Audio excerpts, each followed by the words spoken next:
السلام عليكم ورحمة الله تعالى وبركاته. مرحبا بكم في حصة جديدة من حلويات خديجة. في حصة اليوم إن شاء الله سنقوم بتحضير كريم كراميل بمذاق جوز الهند. أترككم مع المقادير وطريقة التحضير. بالنسبة للمقادير سأحتاج إلى لتر واحد من الحليب، 8 حبات من البيض، علبة واحدة من حليب مركز محلى ما يعادل 377 غرام، أحتاج إلى 60 غرام من جوز الهند المطحون، ثم أحتاج إلى ملعقتان كبيرتان من السكر. ولتحضير الكراميل أحتاج إلى 100 غرام من السكر الخشن. أول شيء سأبدأ بتحضير الكراميل. عندي كسرولة على النار، أضع فيها السكر ثم أتركه حتى يتحول إلى كراميل. يجب أن تكون حرارة الموقد متوسطة. عندما يذوب السكر ويتحول لونه إلى هذا اللون، لون ذهبي، لا يجب أن نتركه على الموقد حتى يتحول إلى لون غامق، هذا هو اللون المناسب. أصب الكراميل في مول حجمه 11 سنتيم على 30 سنتيم، ثم أتركه جانبا وأحضر الكريم كراميل.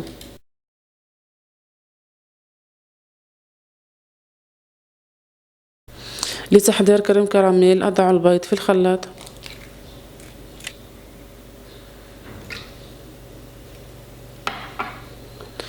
أضيف السكر الخشن، أضيف جوز الهند المطحون، أضيف الحليب مركز المحلى،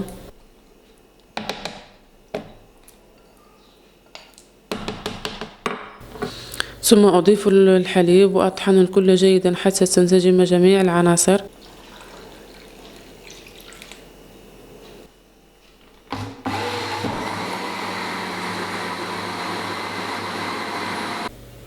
ثم أفرغ الخليط فوق الكراميل.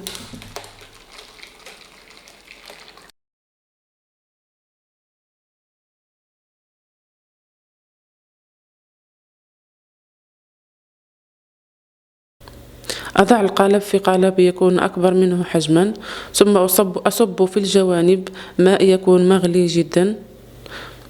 بعد ذلك أدخله الفرن على 180 درجة. أشعل الفرن فقط من الأسفل. أترك الكريم كراميل يطهى تقريبا ما بين ساعة حتى ساعة وربع، ويمكن أن تصل مدة طهو إلى ساعة و20 دقيقة على حسب نوع الفرن.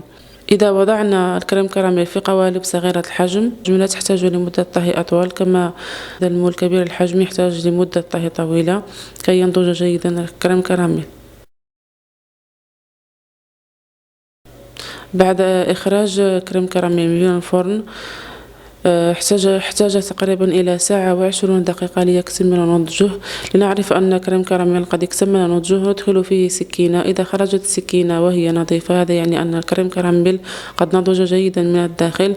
إذا أخرجنا السكينة ولا زال بها أثار من الحليب هذا يعني أن كريم كراميل لا زال يحتاج لمدة أطول في الطهي. عندما يطهى كريم كراميل تتكون لدينا طبقة رقيقة من جوز الهند، وعند قلب كريم كراميل تكون هذه الطبقة هي قاعدة هذا الكريم كراميل.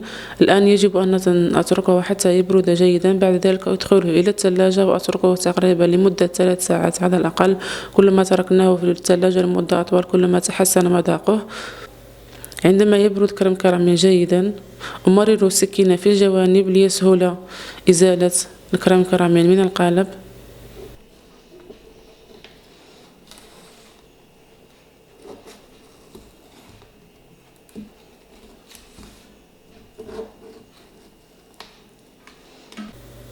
ثم أقلبه في الصحن.